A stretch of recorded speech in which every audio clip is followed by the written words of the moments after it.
অনাগত ২৬ৰ যিটো নিৰ্বাচনৰ সময়ত ৰাইজৰ হাতত এটা হাতিয়াৰ, ডাঙৰ হাতিয়াৰ ৰাইজৰ হাতত আছে।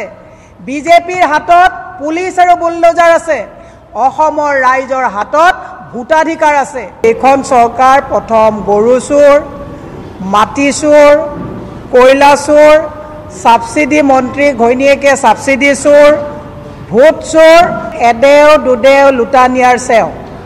বিজেপি চৰকাৰখনে তেওঁলোকে অসমীয়া বিৰোধী, অসমৰ জনগোষ্ঠীৰ বিৰোধী তেওঁলোকে কামবিলাক কৰি আছে। ৫৪,০০০ বিঘা মাটি আমাৰ ভূমিপুত্ৰ জনগোষ্ঠীয় লোকসকলৰ পৰা পানী দৰত নি আদানী আম্বানীক হস্তগত কৰিছে। সকলোকে ৰাজনৈতিক সামাজিকভাৱে হস্তম হৈ হিমন্ত বিশ্ব শৰ্মাৰ এই আদানী আম্বানীৰ জালত যাতে কোনেও ভৰি নিদিয়ে তাৰ কাৰণে হস্তম হৈ থাকিবৰ কাৰণে আহ্বান জনাইছোঁ। এইখন চৰকাৰ, মই অসমৰ ৰাইজক এটা কথা হস্তম হ'বলৈ কৈছোঁ যে এইখন চৰকাৰ প্ৰথম গৰু চোৰ, মাটি চোৰ, কয়লা চোৰ, সাবসিডি মন্ত্ৰী ঘৈণীয়েকে সাবসিডি চোৰ, ভোট চোৰ আৰু এতিয়া সমান্তৰালভাৱে এওঁলোকে ট্ৰাইবেল বেল্ট, ব্লক আৰু 6 শিডিউলত তেওঁলোকে আকৌ পুনৰ মাটি চুৰ কৰাৰ যি ষড়যন্ত্ৰত লিপ্ত হৈছে তাক আজি সংবাদমেলত আমি অসম প্ৰদেশ কংগ্ৰেছ কমিটিৰ নিৰ্দেশ মতে আজি এইটো আমি ধিক্কাৰ দিছোঁ। 1 2 নম্বৰ কথাটো হৈছে এদেও দুদেও লুটা নিয়াৰ চেও।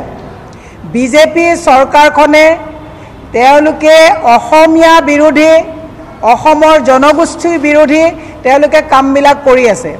এফালে বুলডোজাৰ লগাই এওঁলোকে মিয়া খেদিছোঁ বুলি কৈ পেলাই এওঁলোকে মানুহৰ ওচৰত এটা লোখ চকুত দেখুৱাব বিচাৰিছে যে এওঁলোকে বাংলাদেশিক বুলডোজাৰ লগাইছে, আৰু তাৰ পৰিৱৰ্তে প্ৰায় ৫৪,০০০ বিঘা মাটি আমাৰ ভূমিপুত্ৰ জনগোষ্ঠীয় লোকসকলৰ পৰা পানী দৰত নি আদানী আম্বানীক হস্তগত কৰিছে।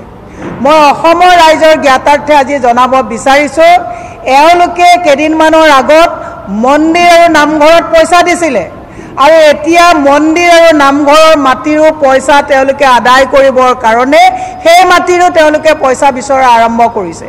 কেৱল যে এওঁলোকে জনগোষ্ঠীয় লোকসকলকে আঘাত দিছে এনেকুৱা নহয়, দেৱোত্তৰৰ যিবিলাক মাটি আছে এই মাটিৰো আজি প্ৰায় 2 বছৰ খাজানা লোৱা বন্ধ কৰি সেইবিলাকো চিলিঙত নি সেই ভাল ভাল মাটিবিলাকো এওঁলোকে হস্তগত কৰিবৰ কাৰণে এওঁলোকে এটা ষড়যন্ত্ৰত লিপ্ত হৈছে। বিজেপি আৰু RSSৰ মূল আৰু প্ৰধান এজেণ্ডাটো হৈছে এক দেশ, এক পাৰ্টি, এক বিজেপি আইন। আৰু এই কথাটো যদি অসমৰ ৰাইজে বুজি নাপায়, অনাগত দিনত অসমত অসমীয়া যে ভগনীয়া হ'ব তাৰ কোনো গত্যন্তৰ নাই। মই সেইকাৰণে দিলীপ শইকীয়া আৰু ডক্টৰ নুমল মমিনে কি কৈছে এই কথাটো দিলীপ শইকীয়াই কোৱা নাই, এই কথাটো নুমল মমিনে কোৱা নাই, এই কথাটো RSSৰ এজেণ্ডা অনুসৰি, হিমন্ত বিশ্ব শৰ্মাৰ প্লেনিং অনুসৰি আদানী আম্বানীৰ যে ইনভেষ্টমেণ্ট আছে তাত মাটি ৰিটাৰ্ণ দিবৰ কাৰণে এওঁলোকে 6 শিডিউলটো ইয়াৰ পৰা তেওঁলোকে 6 শিডিউল আৰু তেওঁলোকে যিটো belt, tribal belt and block উঠাই সমান্তৰালভাৱে গোটেইবিলাক মাটি তেওঁলোকে আদানী আম্বানীক সমজাব বিচাৰিছে। কিন্তু আমি আশা ৰাখিছোঁ অসমৰ ৰাইজে গোটেই কথাবোৰ বুজি পাইছে। অনাগত ২৬ৰ যিটো নিৰ্বাচনৰ সময়ত ৰাইজৰ হাতত এটা হাতিয়াৰ, ডাঙৰ হাতিয়াৰ ৰাইজৰ হাতত আছে। বিজেপিৰ হাতত পুলিচ আৰু বুলডোজাৰ আছে, অসমৰ ৰাইজৰ হাতত ভোটাধিকাৰ আছে। এই কথাটো অসমৰ ৰাইজে পাহৰি যাব নালাগে। ভূমি যদি নাথাকে, ভূমিৰ অধিকাৰ নাথাকিলে অসমৰ মানুহৰ স্বাভিমান নাথাকিব। মই সেইকাৰণে আজি সংবাদমেলৰ জৰিয়তে অসমৰ ৰাইজক কৰজোৰে আহ্বান কৰিছোঁ, যদি আদানী আম্বানীক পানীৰ দামত মাটি নিদিয়াকৈ অসমৰ জনগোষ্ঠীয়সকলৰ মাজত জনগোষ্ঠীয় মাটিবিলাক ৰাখিব বিচাৰিছে, অসমৰ স্বাভিমান হিচাপে মাটি ৰাখিব বিচাৰিছে, অসমৰ ৰাইজে ২৬ৰ নিৰ্বাচনত নিজৰ ভোটৰ এই যিটো অধিকাৰ সাব্যস্ত কৰি বিজেপিক এশিকা দিব বুলি মই আহ্বান জনাইছোঁ। সেয়ে মই আপোনালোকক এটা কথা কৈছোঁ, মুখ্যমন্ত্ৰীয়ে যোৱাকালি নে পৰহি কৈছে যে বেয়া কাম কৰিলে বিজেপিকো তেওঁলোকে আইনৰ আওতালৈ আনিব।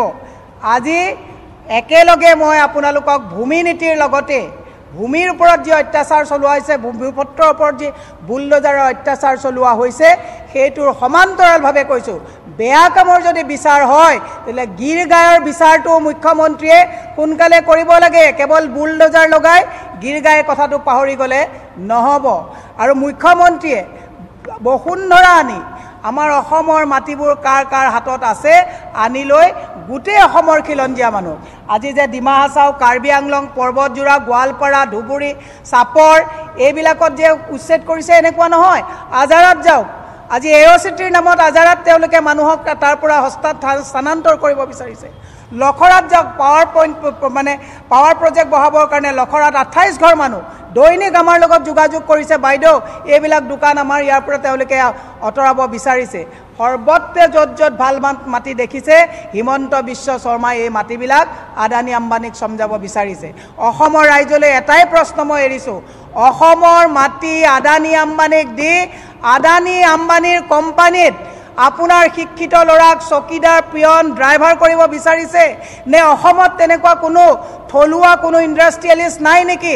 যদি অসমত চ'লাৰ প্ৰজেক্ট কৰিব বিচাৰিছে, অসমত তেনেকুৱা কোনো থলুৱা ঠিকাদাৰ নাই নেকি যাক পানী দৰত মাটি দি তেওঁলোকক ছাবচিডি দি কিয় অসমৰ ঠিকাদাৰক ইণ্ডাষ্ট্ৰি খুলিবলৈ ব্যৱস্থা কৰি দিয়া নহ'ব? তাৰ প্ৰশ্ন আজি আমি মুখ্যমন্ত্ৰীক সুধিছোঁ।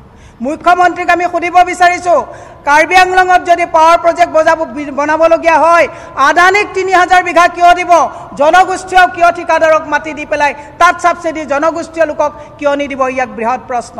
মই সেইকাৰণে কৈছোঁ যে অসমখন যদি অসমৰ ৰাইজে, অসমৰ মাতৃ সমাজে কেৱল যদি 1250 টকা অৰুণোদয়ৰ নামত চিন্তা কৰি যদি অসমৰ মাটি আদানী আম্বানীক দিব বিচাৰিছে, অনাগত দিনত সেই ভূপেন হাজৰিকাই গাই যোৱা গানটোৰ নিচিনাই হ'ব যে আজিৰ অসমীয়াই নিজক নিচিনিলে অসম ৰসাতলত যাব, অসমতে অসমীয়া ভগনীয়া হ'ব।